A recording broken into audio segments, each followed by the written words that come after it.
यकृत दिन के उपलक्ष्य में लीवर इंस्टीट्यूट के द्वारा प्रायोजित इस कार्यक्रम में मेरे साथ मंच पर उपस्थित दिल्ली के उपराज्यपाल श्रीमान विनय कुमार सक्सेना जी, दिल्ली की मुख्यमंत्री सम्माननीय रेखा गुप्ता जी, स्वास्थ्य मंत्री श्री पंकज कुमार सिंह जी, मुख्य सचिव दिल्ली श्री धर्मेंद्र जी,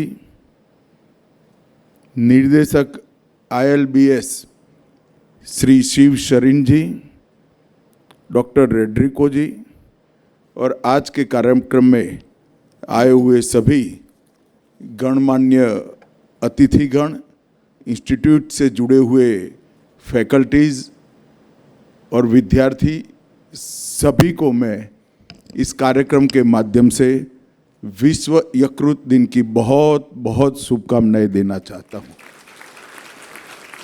भैया फ्रेम सेट कर जरा इस ओर आ जाइए, मैं यहीं खड़ा रहने वाला हूं, कोई फ्रेम डिस्टर्ब नहीं होगी आपकी, प्लीज जरा सहयोग करिएगा। मालूम नहीं डॉक्टर शिव शरीन ने मुझे यहाँ क्यों बुलाया है,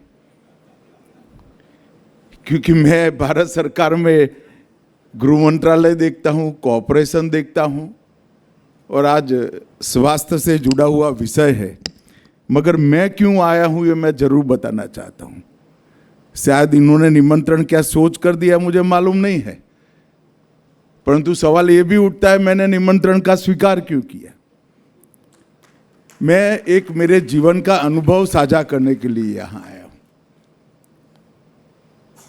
मित्रों, 2020 के मई महीने से आज तक मेरे जीवन में मैंने बहुत बड़ा परिवर्तन किया है। जितनी चाहिए इतनी नींद, शरीर को जितनी चाहिए इतना पानी और शरीर को जैसा चाहिए ऐसा आहार और नियमित व्यायाम से मैंने मेरे जीवन में बहुत कुछ हासिल किया है और ये अनुभव को साझा करने के लिए मैं आया हूं। मैं आपको बता सकता हूं कि ये 4.5 साल के समय में मैं आज करीब करीब सभी एलोपैथिक दवा और इंसुलिन से मुक्त होकर आपके सामने खड़ा हूं। विश्व यकृत दिन के दिन पर भी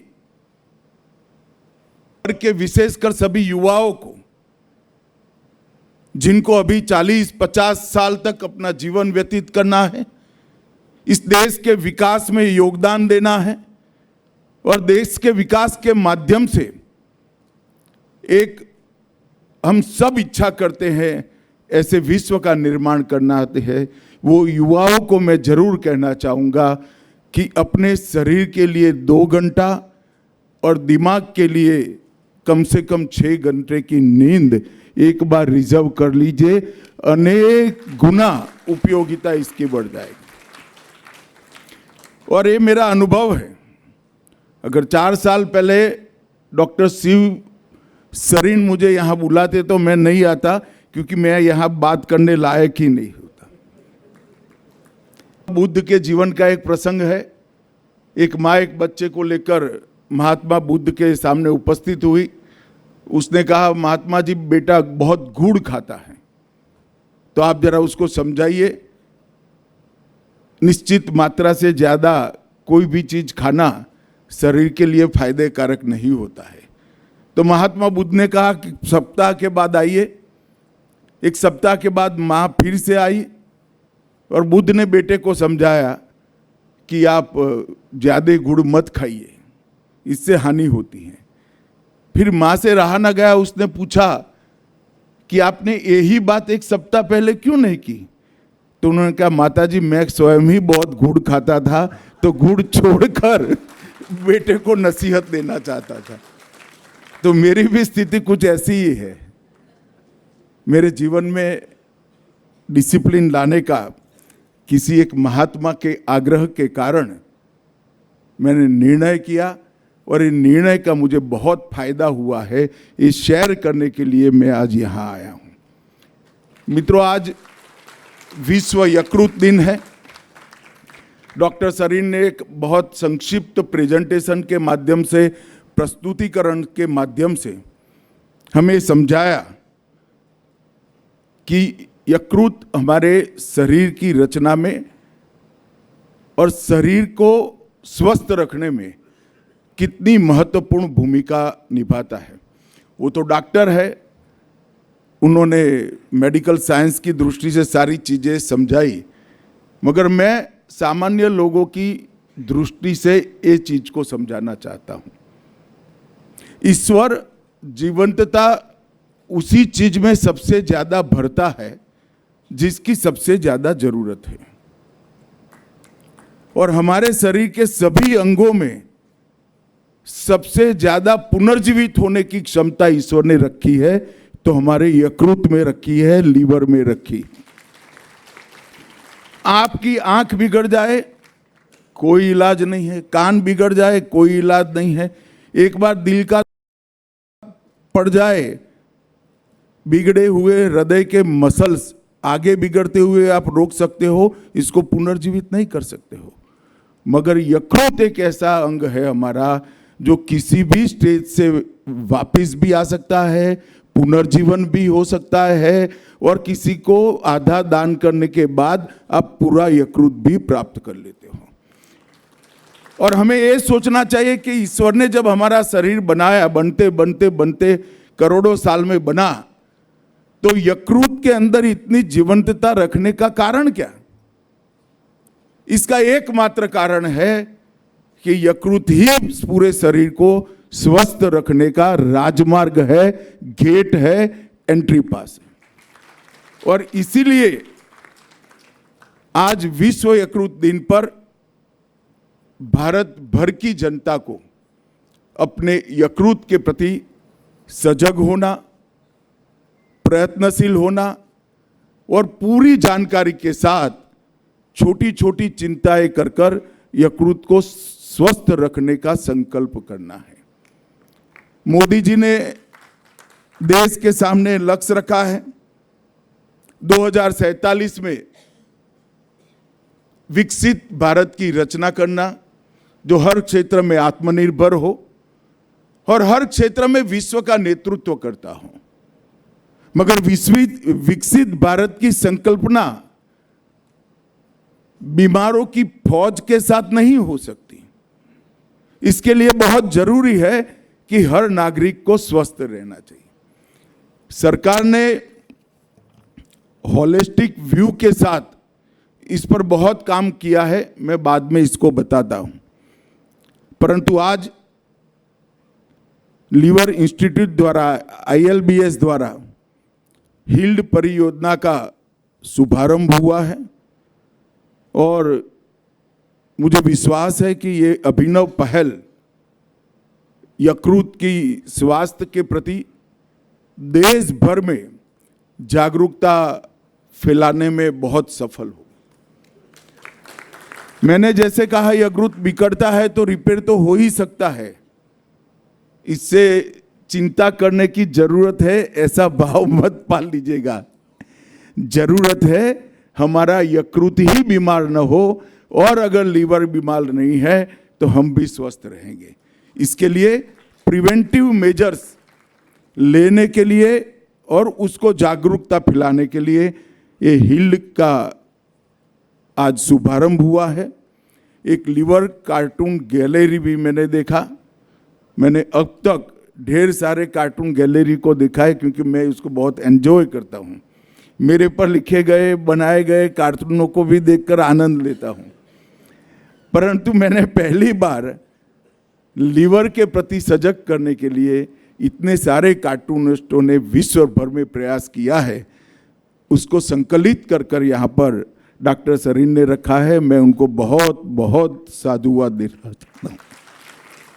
और लीवर के लिए काम करने वाले 3 लीवर चैंपियन को भी यहाँ पर सम्मानित किया गया। ये भी एक बहुत शुभ निष्ठा है।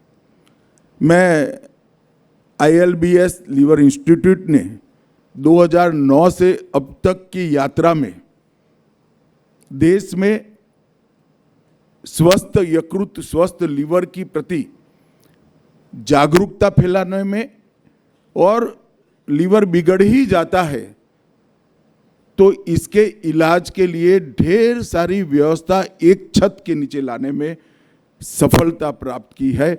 और इतने कम समय में किसी एक रोग पर बने इंस्टीट्यूशन ने देश भर में, विश्व भर में स्वीकृति प्राप्त की हो, ऐसा शायद ये एकमात्र इंस्टीट्यूट है। पूरे एशिया में वायरल हेपेटाइटिस के लिए ये पहला और विश्व में दूसरा केंद्र है। ये हम सब के लिए सम्मान का विषय है। WGO द्वारा उसको मान्यता भी प्राप्त है। कई प्रकार के यकृत के रोगों का यहाँ पर एक ही रूप के नीचे, एक ही छत के नीचे इलाज होता है। मैं हमारे कई कार्यकर्ताओं की तबीयत देखने के लिए यहाँ आया हूँ। कॉम्प्लिकेटेड से कॉम्प्लिकेटेड सर्जरीज को यहाँ बहुत सरलता से किया जाता है और अनुभव सिद्ध हाथों के द्वारा किया जाता है। और डॉक्टर अब्दुल कलाम ने ठीक ही किया था, सबसे बड़ी चीज स्माइल है जो यहाँ हमेशा के लिए उपलब्ध है। मित्रों, मैं फिर से एक बार आज के दिन पर पानी, शुद्ध शरीर को उपयोगी आहार और पर्याप्त नींद पर और नियमित व्यायाम पर बहुत थ्रस्ट देना चाहता हूं, क्योंकि मैंने मेरे जीवन में इसका अनुभव किया है। मेरे काम करने की क्षमता, मेरी सोचने की क्षमता, मेरी निर्णय लेने की क्षमता और पूरे दिन देश और समाज के लिए योगदान करने की क्षमता में खासी बढ़ोतरी हुई है। ये मेरे खुद का अनुभव है। लीवर को बिगाड़ने में किन किन चीज़ों का बहुत बड़ा रोल होता है उसको यहाँ बहुत बताया गया है, तो मैं बाकी सारी चीज़ों को बात नहीं करना चाहता हूँ। सिर्फ एक बात पर बात करना चाहता हूँ कि हर एक व्यक्ति ने रेगुलर मेडिकल चेकअप के वक्त विटामिन ई का भी ढंग से ख्याल कर लेना चाहिए, क्योंकि बहुत कम लोग विटामिन ई का टेस्ट कराते हैं। B12 और डी का टेस्ट कराते हैं, मगर विटामिन ई का टेस्ट नहीं कराते हैं, तो उसका भी ख्याल करना चाहिए। हमारा वेदों का वाक्य है, आहार ही औषधि है। यही थीम को आज पूरा विश्व स्वीकार कर इस पर आगे बढ़ रहा है। ये हमारे लिए बहुत हर्ष का विषय है। मित्रों, 2014 से 25 तक ये 11 साल के अंदर मोदी जी के नेतृत्व में भारत सरकार ने हमारे देश के नागरिकों को एक होलिस्टिक व्यू के साथ स्वस्थ बनाने के अनेक विध कार्यक्रम करे हैं। मगर हम हर एक योजना को, हर एक उपाय को आइसोलेशन में देखते हैं, तब मालूम नहीं पड़ता है कि कोई एक व्यक्ति, कोई एक नेता पूरे होलिस्टिक व्यू के साथ इसको चिंता कर 10 साल में एक संपूर्ण पद्धति, कंप्लीट सिस्टम खड़ी करता है, जो देश 130 करोड़ की हमारी नागरिकों के लिए एक कंप्लीट सिस्टम बनती है। मैं थोड़ा डिटेल बात करना चाहता हूं। जब हर महिला के घर में धुएं वाले चूल्हे की जगह गैस दिया, तब किसी को मालूम नहीं था कि ये आरोग्य से जुड़ा हुआ है। उसका फेफड़ा, उसकी आंखों की ज्योति इसको सुरक्षित करने का काम किया। जब हर घर को शौचालय देने का निर्णय किया, 15 करोड़ शौचालय बन गए, किसी को मालूम नहीं था ये नागरिकों के स्वास्थ्य के साथ जुड़ी हुई समस्या है जिसका निराकरण आ रहा है। जब उन्होंने कहा कि आयुष का महत्व जीवन में समझिए, तब भी किसी को मालूम नहीं था कि ये वही लड़ी की एक कड़ी है। आज बीमार हो ही न हो, हम बीमार ही न हो, इस प्रकार की जीवन पद्धति विकसित करने का काम आयुष कर रहा है।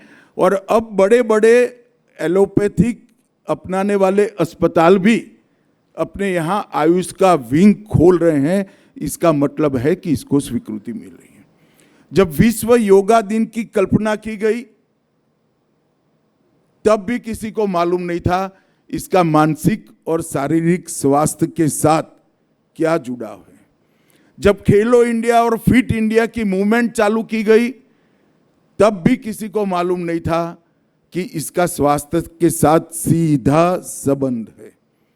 हर घर नल से जल, फ्लोराइड विहीन पानी हर घर में पहुंचाने से स्वास्थ्य का कितना लाभ होता है, एक कम से कम इस सभागार में बैठे हैं वो तो बहुत अच्छी तरह से समझ सकते हैं। इसके साथ साथ ये सब करने के बाद अगर बीमार हो ही जाते हो तो जो संपन्न है वो तो अपने रास्ते ढूंढ लेता है, मगर 70 करोड़ गरीबों के लिए बीमारी शरीर के लिए नहीं, इनके बच्चों के भविष्य के लिए भी अभिशाप होती थी, क्योंकि ये खर्चा वो कर ही नहीं पाते थे। आज देश के 70 करोड़ लोगों को 5 लाख तक के इलाज में कानी पाई भी खर्च करने की जरूरत नहीं। 70 साल से ज्यादा आयु वाले किसी भी नागरिक को अपने इलाज के लिए 5 लाख तक कोई खर्च करने की जरूरत नहीं। इसके ऊपर भी कई राज्य सरकारों ने व्यवस्था करी है। मुख्यमंत्री के राहत कोष होते हैं, प्रधानमंत्री के राहत कोष होते हैं, परंतु एक बेसिक रिक्वायरमेंट अपने स्वास्थ्य को ठीक करने की भारत सरकार ने बना दी। ये सब करने के बाद भी अगर स्वास्थ्य का इंफ्रास्ट्रक्चर ही न हो तो क्या हो। इसके लिए 65,000 करोड़ खर्च कर आयुष्मान मंदिर मतलब हर पीएससी सीएससी को एक कंप्लीट यूनिट बनाने के लिए भारत सरकार ने व्यवस्था की। फिर ये सब करने के बाद दवाइयाँ इतनी महंगी होती है कि क्या करें, तो जेनरिक दवाइयों का जन औषधि केंद्र बनाकर आज 15,000 से ज़्यादा जन औषधि केंद्रों का एक जाला बुनकर 80% तक अच्छी दवाइयाँ दी। बच्चा जब पैदा होता है तब से 13 साल तक मिशन इंद्रधनुष के तहत रोडपति से लेकर करोड़पति तक सभी बच्चों के लिए कंप्लीट टीकाकरण की व्यवस्था करी और 1,32,00,000 माताओं को भी टीका देने का काम करा। ई संजीवनी ऐप के तहत मैं आज सुबह ही आंकड़ा लेकर आया हूं, 30,90,00,000 से अधिक डिजिटल डॉक्टरी परामर्श देश भर के ग्रामीण क्षेत्र में बड़े बड़े हेल्थ के इंस्टीट्यूशन से देने का काम समाप्त हो चुका है। और ये सब हो जाए और डॉक्टरों की संख्या ना हो तो क्या हो। 2014 में देश में 7 एम्स थे, आज 23 है। मेडिकल कॉलेज 387 थे, आज 780 है। एमबीबीएस की सीटें 2014 में 51,000 थी, आज 1,18,000 है और 75,000 और बढ़ने जा रही है। पीजी की सीट्स 31,000 थी, अब 74,000 हुई हैं। और ये सब धन के बगैर नहीं होता है। 2014 में हमारा स्वास्थ्य का बजट 37,000 करोड़ था, आज 1,27,000 करोड़ रुपया। मैं इसलिए बताता हूं, मैं सार्वजनिक जीवन में काम करता हूं, जहां पर भी जाते हैं जिसको जो योजना अच्छी लगती है इसके वखान करता है, परंतु एक समग्रता की दृष्टि के साथ 10 साल के अंदर देश के 130 करोड़ नागरिकों के स्वास्थ्य के लिए हमारे प्रधानमंत्री नरेंद्र मोदी जी ने एक इस प्रकार के आवरण की रचना की है कि बस हम अच्छा आहार, पर्याप्त पानी, पर्याप्त नींद और व्यायाम कर ले, बाकी सारा सरकार पर छोड़ दे, सब अच्छा हो जाएगा। और मित्रों, आज विश्व यकृत दिन है। मैं यकृत के महत्व को समझाने इसलिए नहीं आया हूं कि यहाँ बैठे हुए लोग तो कम से कम समझते हैं, परंतु मेरा डॉक्टर शिव सरीन से आग्रह है कि देश भर में जितने डायबिटिक्स, बीपी और खून की चर्बियों के डॉक्टर हैं, विशेषज्ञों से लेकर सब प्रकार के, वो सबको एक छोटी सी पुस्तिका स्वस्थ लीवर के लिए, छोटी सी पुस्तिका प्राइमरी इंफॉर्मेशन हर दर्दी को देने के लिए हमने आग्रह करना चाहिए, एक पद्धति भी विकसित करनी चाहिए, क्योंकि ये सारे रोगों का उपाय दवाइयों से ज़्यादा लीवर को स्वस्थ करने में है। मैं आज यहाँ से विश्व यकृत दिन पर देश के कॉरपोरेट क्षेत्र को भी अपील करना चाहता हूँ कि आपकी CSR की पहलों में स्वस्थ लीवर के प्रचार को महत्व दीजिए। स्वस्थ लीवर के काम करने वाले सभी इंस्टीट्यूशन को आप सपोर्ट करिए। और मैं मीडिया के साथियों को भी कहना चाहता हूं कि ढेर सारी सीरियल्स बनती है, ढेर सारी चीज़ें बनती हैं जो लोगों के मनोरंजन के लिए है। मनोरंजन की साथ साथ स्वास्थ्य के प्रति जागरूकता का भी एक हिस्सा बना लीजिए, तो अपने आप कड़वी दवाई बहुत अच्छे तरीके से हम हर घर में पहुंचा पाएंगे, इसका मुझे लगता है।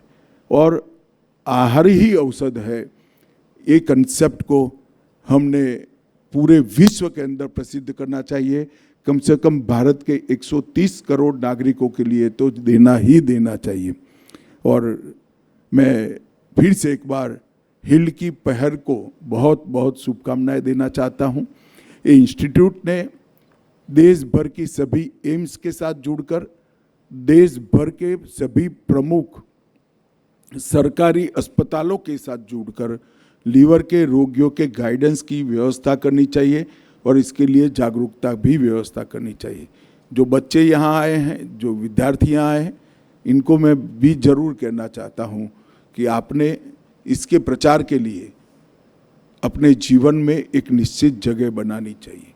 कोई एक व्यक्ति एक मिशन लेकर जब निकलता है तो वो समस्या को समाप्त करने के लिए वो बहुत बड़ा योगदान देने वाला व्यक्ति 25-30 साल के बाद बनता है, मगर कभी इसकी शुरुआत करनी पड़ती है और बाद में वो समस्या के निराकरण के साथ पूरा विश्व वो व्यक्ति को जोड़ कर देखता है।